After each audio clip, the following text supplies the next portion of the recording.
Yeah. left. Some are busy in the kitchen. Andrea went shopping, so I think you can start.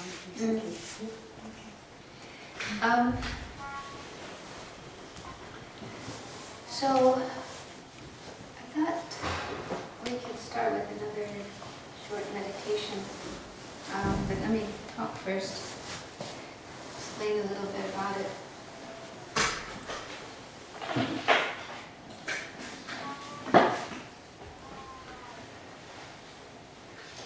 So we've just looked a little bit about what emptiness itself is, without going into a full explanation of it, but just giving little hints about what emptiness is. And we've also looked at impermanence. What is impermanence as opposed to permanence? And that understanding impermanence is a step towards understanding emptiness.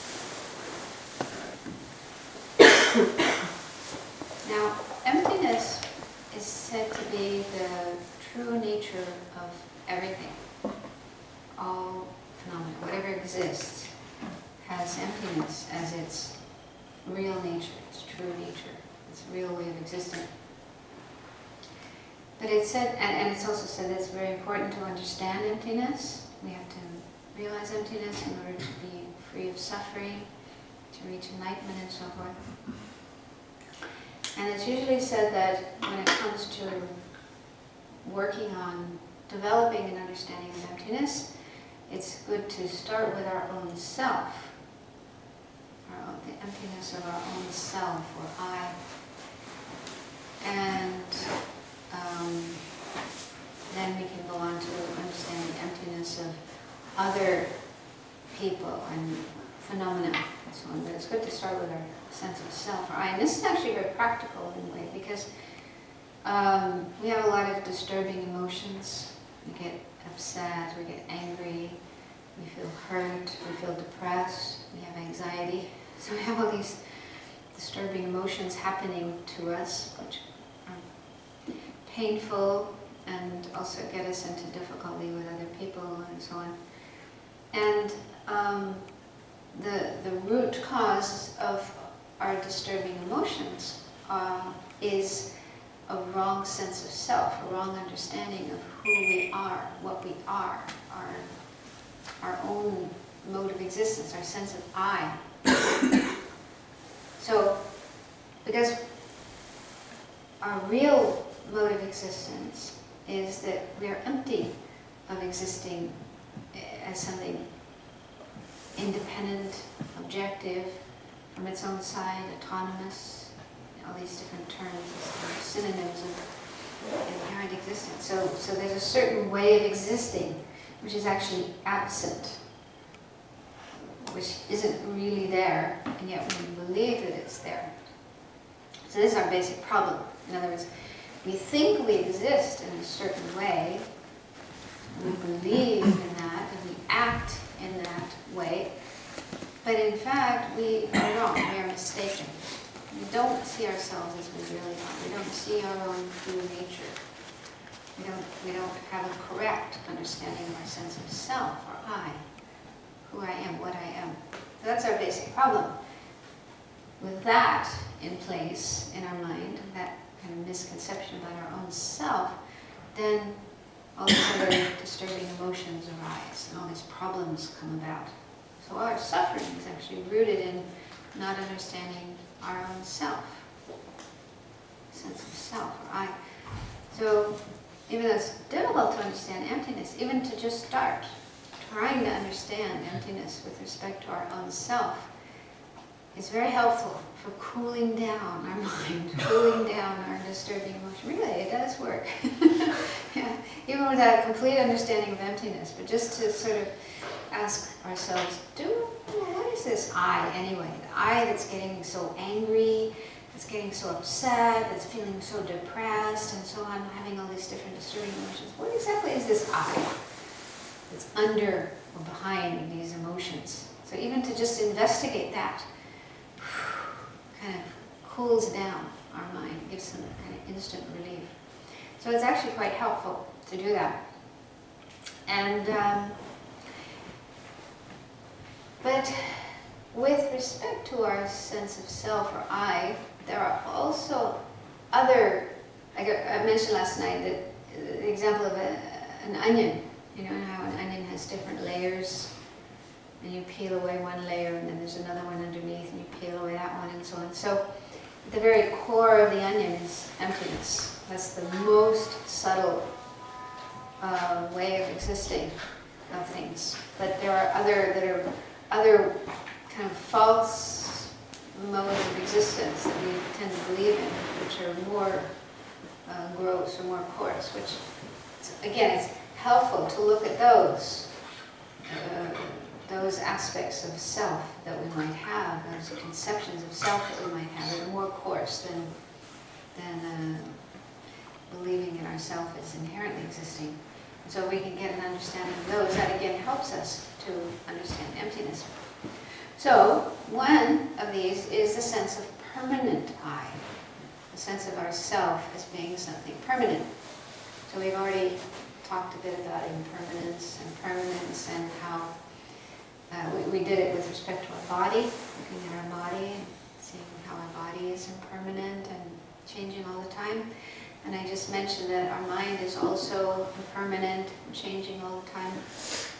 But then there's the sense of I, myself.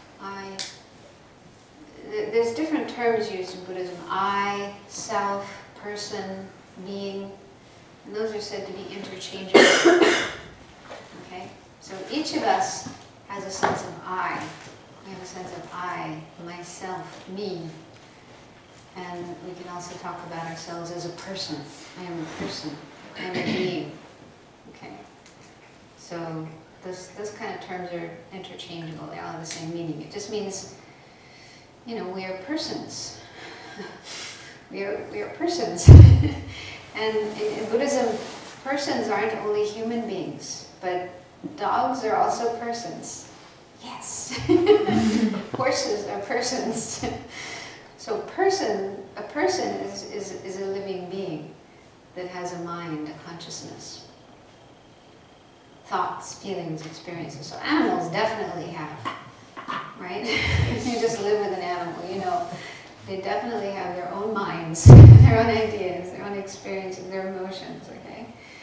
So a person is just then a being who has a mind, thoughts, feelings, experiences. So it's not just people, human beings, but other kinds of beings as well. So anyway, we are all persons, and each of us has a sense of our own existence, I, me. And this is with us all the time, constantly, 24 hours a day. We're always aware of ourselves. Like I was saying last night, we're always talking about ourselves, and even when we're not talking about ourselves, we're thinking. You know, we're thinking, I this, I that, I like this, I don't like that. So it's very much part of us, a very important part of us, our sense of self, or I. And probably most people go through life without ever questioning that sense of self.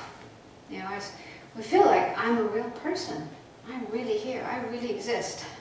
Especially when somebody tries to take advantage of us or treats us in a way we don't like, and we really, a sense of I comes up very strongly. How dare you treat me that way? How dare you talk to me that way? Don't you know who I am? So the sense of I can sometimes come up very, very strong, very, very powerful. And that also is the basis of our actions. You know, we do actions all the time. We create karma all the time, based on this sense of I. You know, we're doing things, going places, acting, speaking, and so on. So now, this I, this sense of I that we have, what is it? And do we see it correctly? Do we have a correct understanding of our I, how it really exists? So this is something to look at, to question. So a very gross level, like an outer layer of the onion, would be looking at our I in terms of whether it's permanent or impermanent. Is my I something permanent or impermanent? And you might think, oh, of course it's impermanent. Definitely. It must be impermanent. But it's good to really check our gut level or instinctive feeling about our sense of I. Do we see ourselves as impermanent? Yeah? Do we see ourselves as an impermanent person, impermanent being? Or do we see ourselves as permanent, unchanging? So that's something we can explore. And again, this is helpful to go in the direction of understanding emptiness, which is much more subtle. The emptiness of ourself is more subtle than the impermanence of ourself. Because in fact, according to Buddhist teachings, the self is not permanent, it's impermanent. Our sense of self, our I is something impermanent, and yet we tend to have a sense of permanence about ourselves. We tend to feel that we are permanent. Now one example of that, people sometimes have bad experiences, painful experiences. Sometimes as children, or even as adults, you know, it could be being raped, being in a car accident, or being attacked, or witnessing some horrific, horrible thing. So, if we ever had such a painful experience, then at that moment we feel very upset. It's very upsetting. Our mind goes into a state of shock, fear, anger, and so on, very painful emotions. And then people can sometimes get locked into that. You've heard of what, I don't fully understand this, but what they call post-traumatic stress disorder, right? So this is what happens to people after having gone through a very painful, stressful experience. They tend to relive that experience in dreams. They have terrible dreams, or even during their waking life. If something triggers that memory, something similar might happen, or just the thought of that might happen, and they kind of go back into that state of, you know, shock and a stressful state of mind. So I'm not a psychologist, I haven't studied this, I don't know everything about it. I think it's probably still being subject to study and research to try to understand what causes this, and also how to heal people, how to treat people who have this problem. But I think my tendency is to think that this could be related to a sense of a permanent I. Because, let's say 20 years ago, I had this painful experience. And if I have a sense of a permanent, unchanging I, then even now, 20 years later, I can go back into that state as if it's happening now. As if that experience that happened to me 20 years ago is somehow part of me. It's still there, still existing in the present moment. I'm still in that state of mind, believing in myself as that person who had that experience. Does that make sense what I'm saying? Mm-hmm. I mean, even if we haven't had a really horrible experience, but, you know, we all have unpleasant experiences in our life. And we carry the memories of those unpleasant experiences. And if those memories come up in our mind now, in the present, then we can find ourselves in a state of mind which is very similar to the way we felt back then in the past. Feeling the same emotions, anger, fear, sadness, depression, whatever. The same emotions come up in our mind. It's as if we are exactly the same person now as we were back then in the past. Do you understand what I'm saying? So I think this kind of problem, which I think we all have, even if we don't actually have post-traumatic stress disorder, but like I say, we all have painful experiences from our past, and we can sometimes kind of relive those painful experiences, get back into that same state of mind we had then, and feel the same feelings, even though that situation isn't there anymore. It's not actually there anymore. it's not happening anymore, but we can still relive that experience as if it's real. So I think this is only my theory, but it's based on my experience looking at my own mind. I think this is related to a sense of a permanent I. And that I feel as though I'm exactly the same person now as I was when I was a little kid and my mother was yelling at me. Yeah, or my father was doing this or whatever. Yeah? So I think it's connected with that. So for me, it's very helpful to check this. You know, is my I something permanent?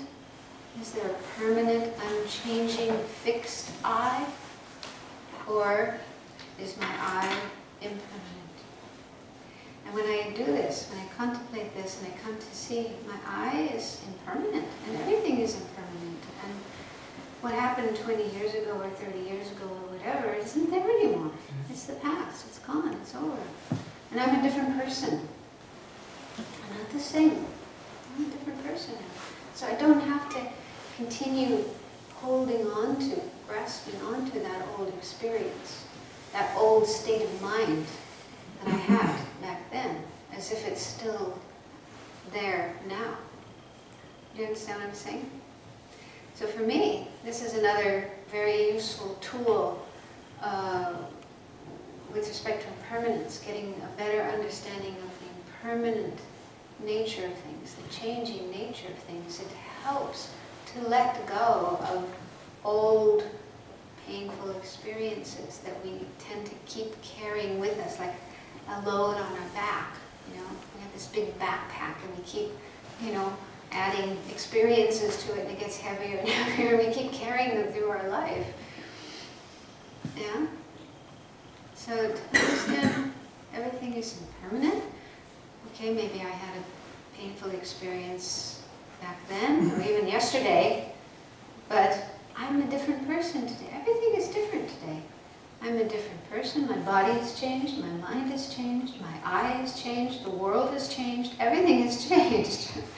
So why should I continue to hang on to this painful memory and continue feeling upset or angry or whatever about that? Don't you think it's a useful, or it's a tool of evolution to remember traumatic situations so that you can avoid dangers in future? Like that's something we need to deal with. Like an animal which was in a life-endangering situation, next time, you know, there is a fire, it better runs away earlier, and the same with us. So I think part of it is also a way of surviving, to react on I mean, we're talking about traumatic situations. Yeah. Yeah, but apparently that's not what happens to people. I mean, this is probably it's part of it. Yeah, I mean, of course it's useful.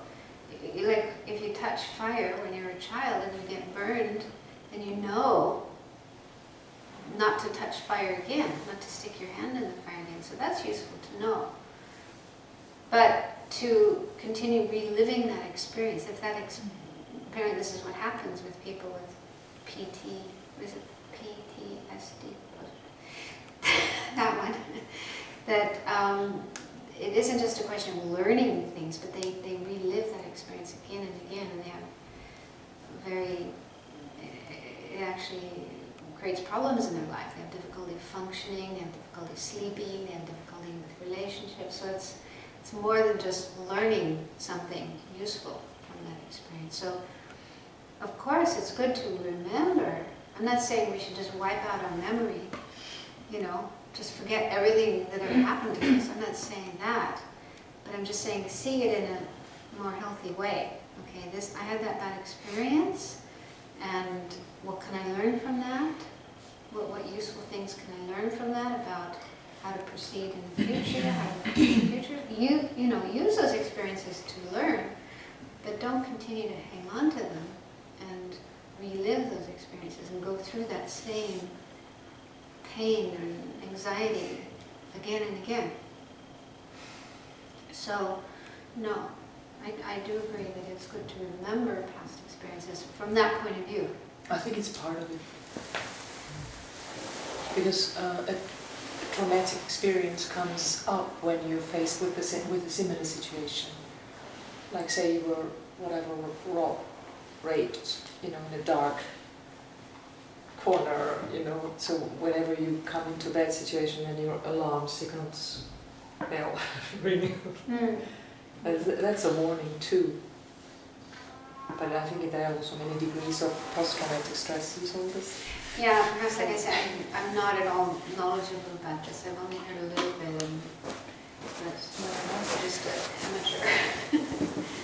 But I'm mainly talking from my own experience because I can see that, like when I'm in retreat, for example, when you're in a retreat situation, you're doing a lot of meditation and you don't have a lot of distractions, and a lot of old memories come up in the mind.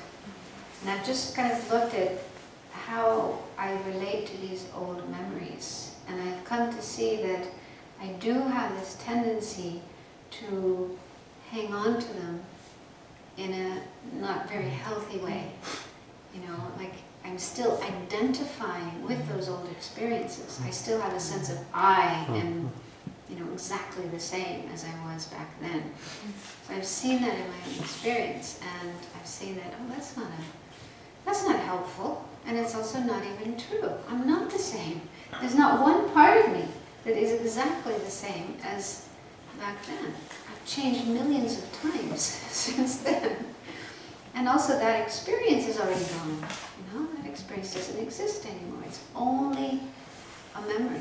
It's only in my memory of it. And again, I'm not saying we should wipe out our memory and just totally forget everything, but just use that memory in a more healthy way. Remember, okay, that happened to me, but it's gone. It's over. I'm a different person. Because sometimes when we have this clinging to the past and identifying with past experiences, that is a hindrance to growing. Because, for example, we do bad things, right? Sometimes we do bad things. Some people have even committed murders, or we've hurt other people, we've stolen things, so we have memories of bad things that we've done. And again, we can have this tendency to identify with the person who did that bad thing in the past. And then we may feel, that is me. I am a murderer. I am a child abuser. I am a thief. We identify with that as if that is who we are. Permanent, written in stone, unable to be changed. So that can then be a hindrance to growing, because then we may think, oh, I can't possibly become enlightened. I can't possibly change myself because I did that horrible thing in the past, as if that is who we are, permanent self. You know what I'm saying? So, again, this is something I've seen in my own experience, this tendency to identify with mistakes that I've made in the past and then feel as though I'm chained, I'm bound by those mistakes. I can't go beyond that. I can't change from that.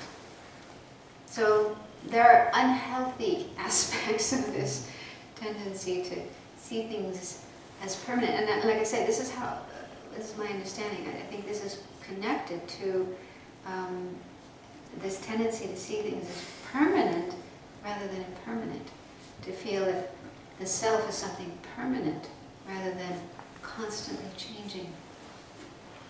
So, anyway, I thought we could do a little meditation on this and just check our sense of self, our I, and investigate if it's permanent or impermanent.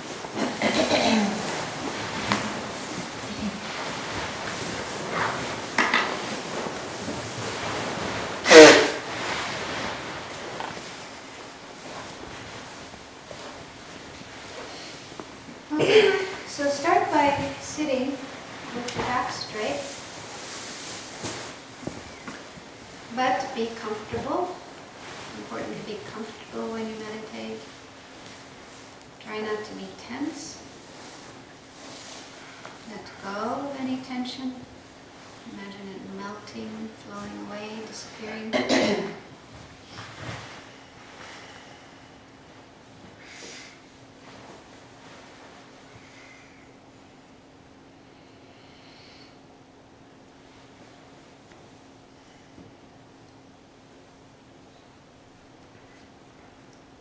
Let your breathing be natural. Just let your body breathe as it normally does. Don't try to interfere with your breathing or control it.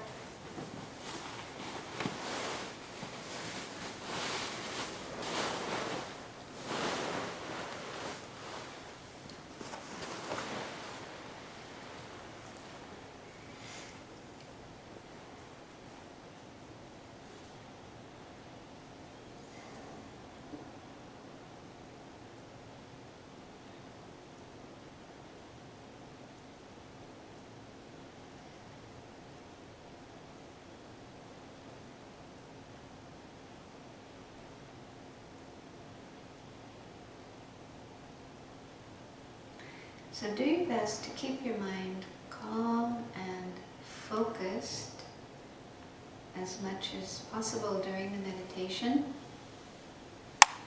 What I mean is, try not to let your mind wander away and start thinking about other things that aren't related to the meditation. And even if other thoughts pop up, like something you need to do later today, if that thought comes up in your mind, let go of it. You can say to yourself, no, not now. I'll deal with that later, but right now I want to focus on the meditation. So bring your mind back to the meditation.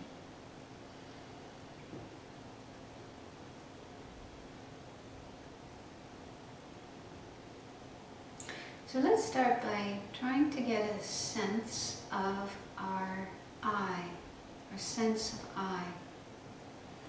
And one way we can do this is by bringing to mind an experience we had of feeling emotional. It could be a nice emotion, like feeling happy, like when you woke up this morning and you saw the sun shining, maybe you felt happy. Or it could be unpleasant or negative emotion. Maybe something happened that made you upset, made you angry. So you can bring to mind something that happened to you today, earlier today, or yesterday. Because when we have an emotional experience, either a positive or a negative emotion, our sense of I becomes more prominent. It's more easy to see it, to identify it.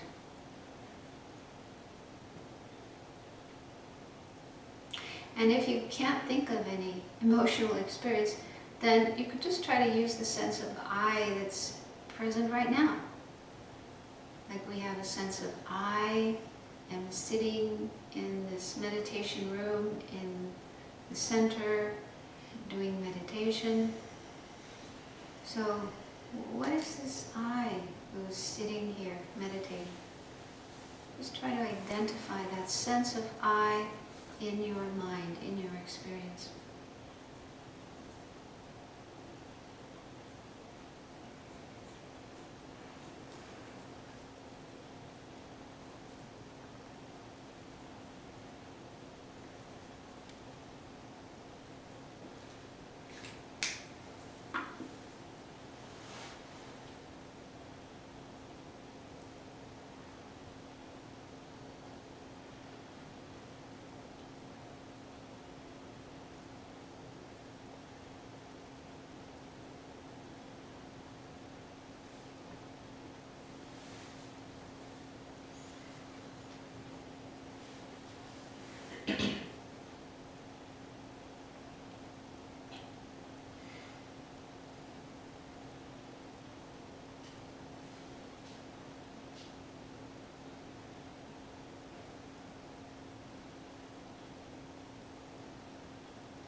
Okay, so once we do get a sense of our I, there's a lot of different things we could look at or investigate, but this time let's just investigate whether it's permanent or impermanent. So permanent meaning it doesn't change, it's always exactly the same, never changes. And impermanent means it does change. It changes every moment. So just ask that question of yourself. Is my I, a sense of I, me, myself, is the I permanent and unchanging, or impermanent, changing?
So you might find it difficult to know if your I is permanent or impermanent.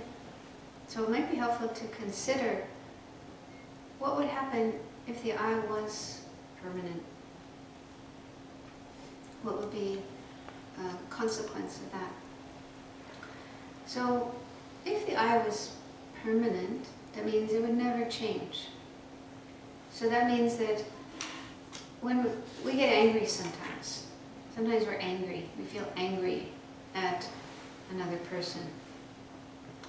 So if the I was something permanent, then when we're angry, we would always be angry. We would be constantly, unceasingly in a state of being angry. We would never feel anything but anger. We would never feel love. We would never feel kindness and compassion. We'd just always be angry. So is that the case?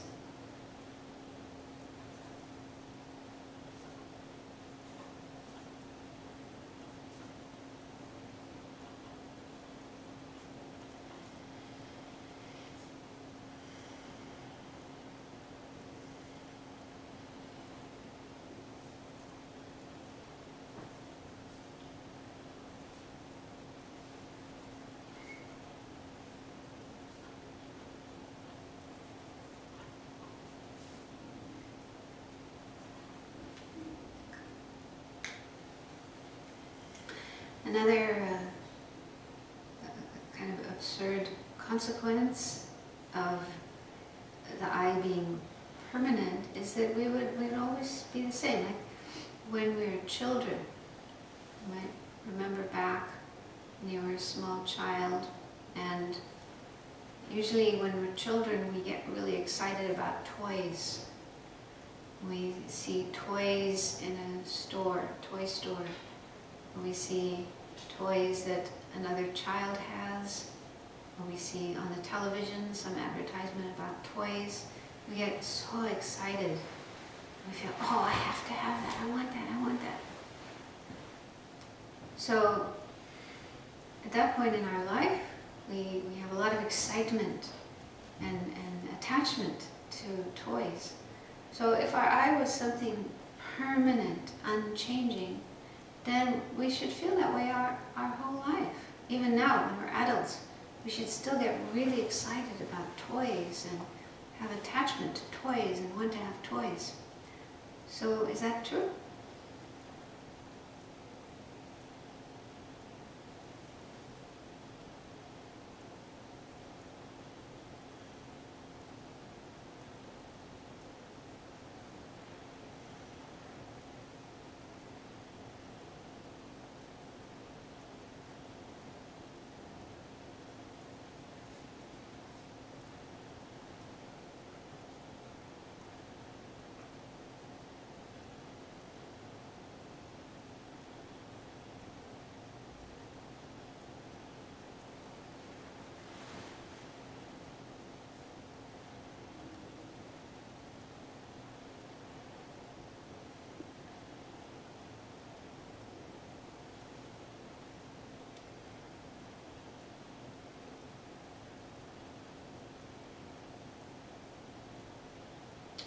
Also, if the I was permanent, then we would not be able to make changes in ourselves. So, for example, sometimes we become aware that we have certain bad habits, certain habits that we've developed over our life, and we get to a point where we feel, this isn't good. I don't want to continue being this way. This creates problems for myself, for my health, and for other people. So we come to see that there are problems in these habits that we have, and we feel, I want to change. I want to stop doing this.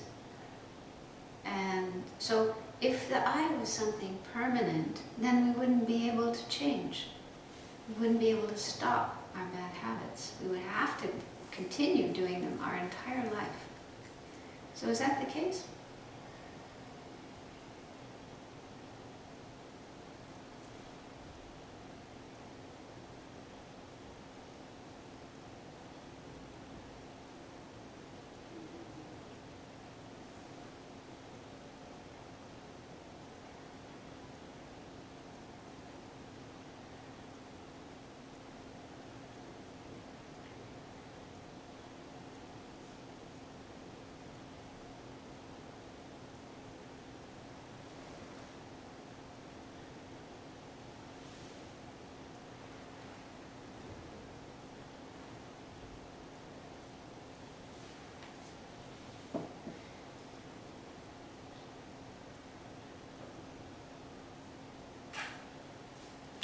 So what the Buddha taught, what Buddhism teaches, is that the self, the I, the person is not permanent, but impermanent. It's an impermanent phenomenon. It's changing. Its very nature is that it changes. And that's a good thing, because it means we can change. We don't have to continue being the same way. We don't have to continue acting in the same way with our bad habits. But we can change. We can make a decision, I'm not going to be that way anymore. I'm going to change myself. And we can make such changes. We can give up our bad habits, and we can develop good habits. We can become more loving, more kind, more patient, more altruistic, less selfish. And in Buddhism, eventually, ultimately, we can become Buddhists. We can become enlightened beings. So this could only happen if the self or the I was impermanent rather than permanent.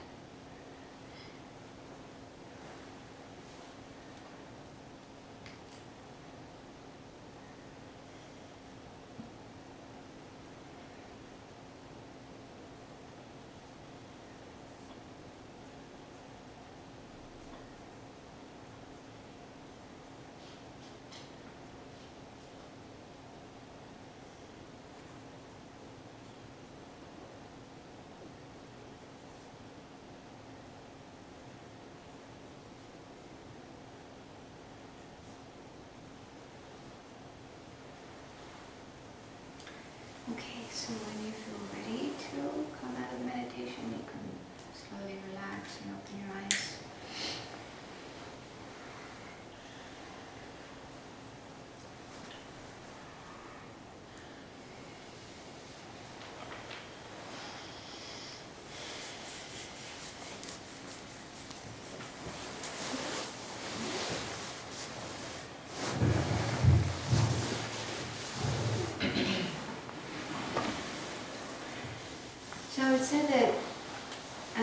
the time of Buddha, and even now, today, in India, there are different philosophers who have different opinions or teachings, and they teach their kind of system, their doctrine, and they have followers and so on.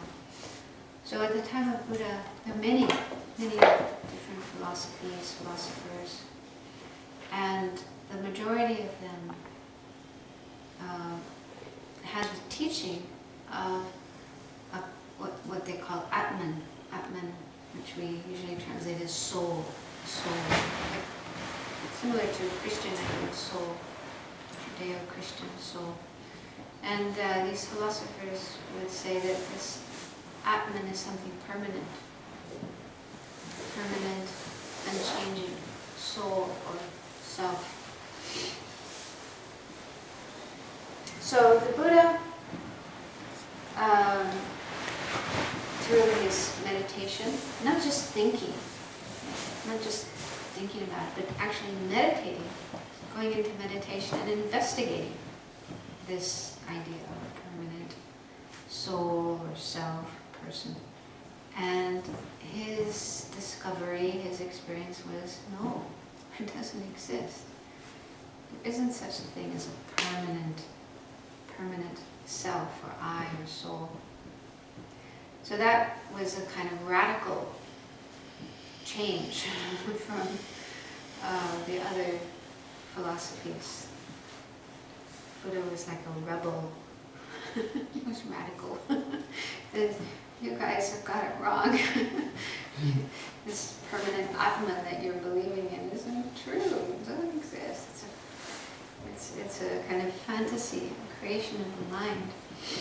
And so not only is it not true, but the Buddha discovered that believing in a permanent self, believing that there is a permanent self or I or Atman, that itself gets you into trouble. That itself is a cause of suffering, a cause of problems, and prevents the attainment of liberation, nirvana, enlightenment.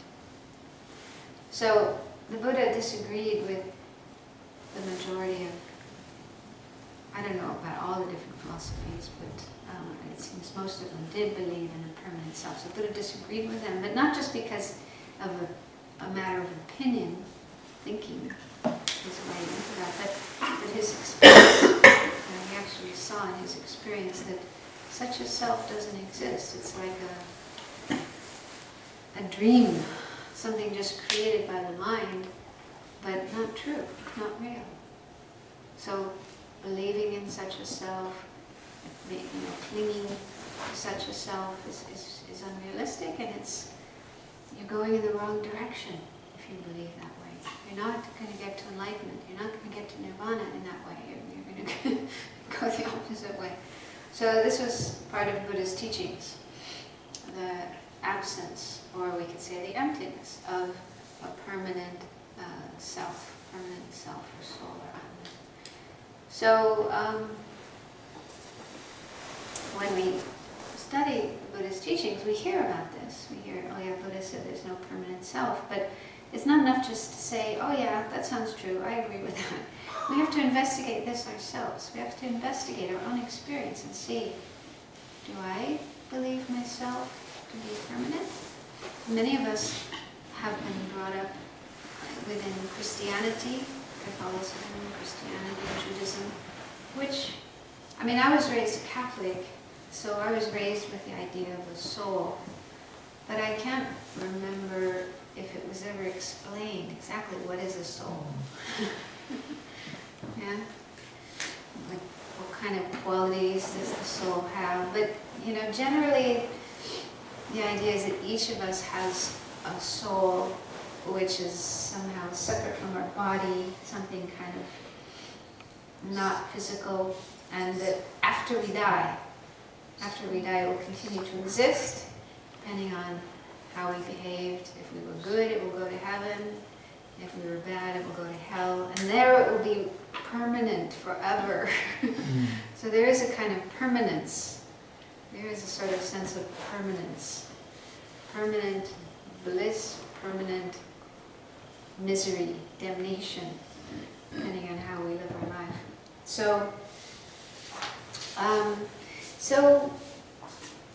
you know, even if we may have moved away from the religion that we were brought up in, it might still have influenced us. We might still have some remnants of that in our minds. So we might still have a tendency of believing in some part of us, some essence of us that's permanent.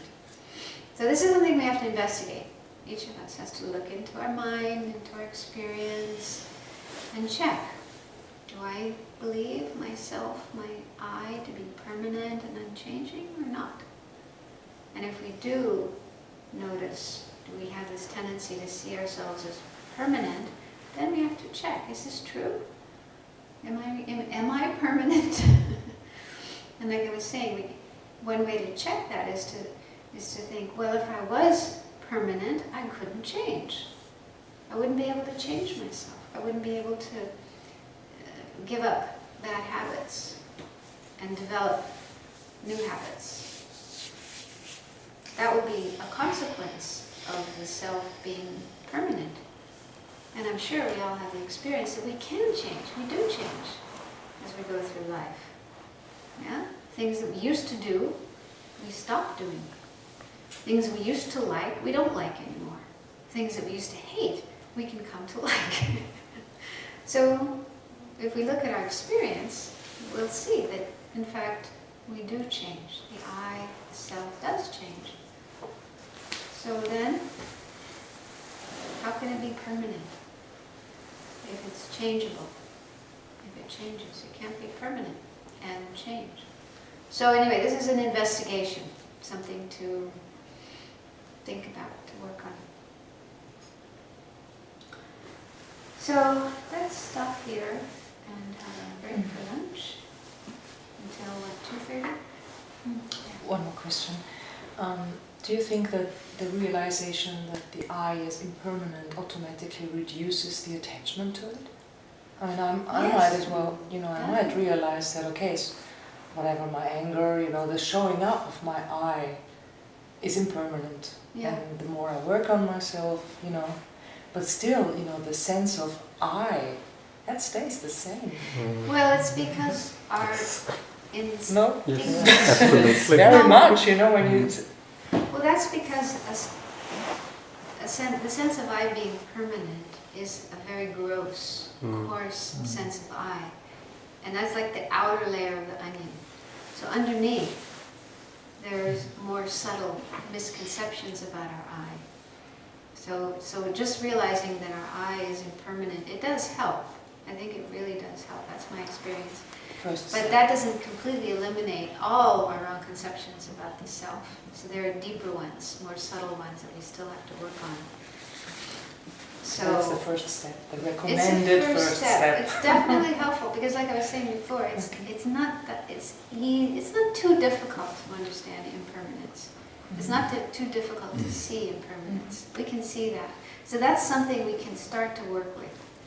Whereas emptiness, full-fledged emptiness, that's much more difficult. So just like trying to work on that may not be so useful for us at this point in time. But if we can work on the outer layers, and like I said, my teachers have said that we actually have to gain those realizations first. We first have to realize impermanence, and then there's another level of self, a kind of a way of existence of self, which is called the self-sufficient, substantial existence self. That's also, it's more subtle than impermanence, but it's more gross than emptiness. So we also have to work on that. I'll talk about that in the afternoon. But yeah, we have to go gradually in this way. We can't just immediately go to an understanding of emptiness if we haven't already understood impermanence. So to me that makes a lot of sense. We first work on impermanence and then we can go to the subtler levels of our misconceptions about ourselves.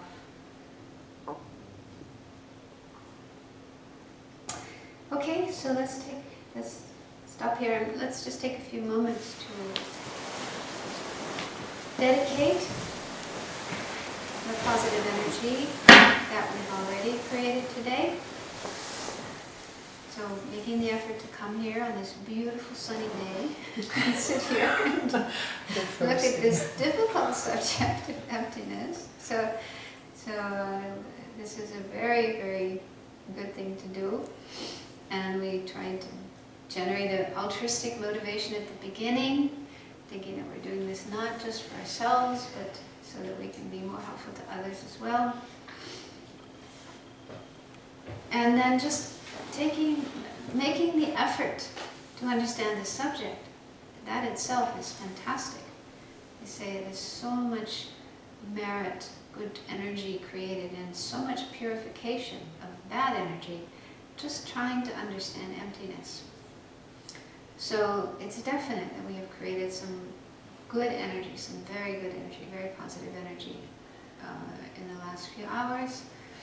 So let's remember the altruistic motivation we had in the beginning and dedicate this positive energy, that it will be helpful not only to ourselves, but to others, as many other people and beings as possible.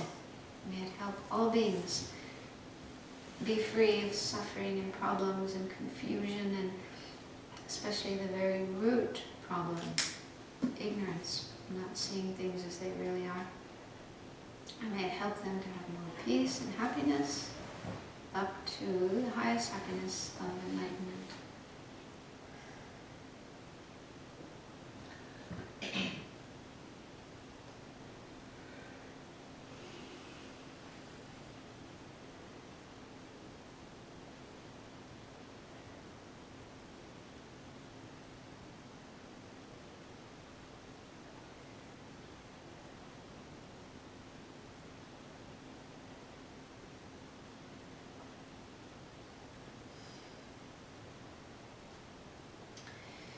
Okay. So, 2:30, can you hear me?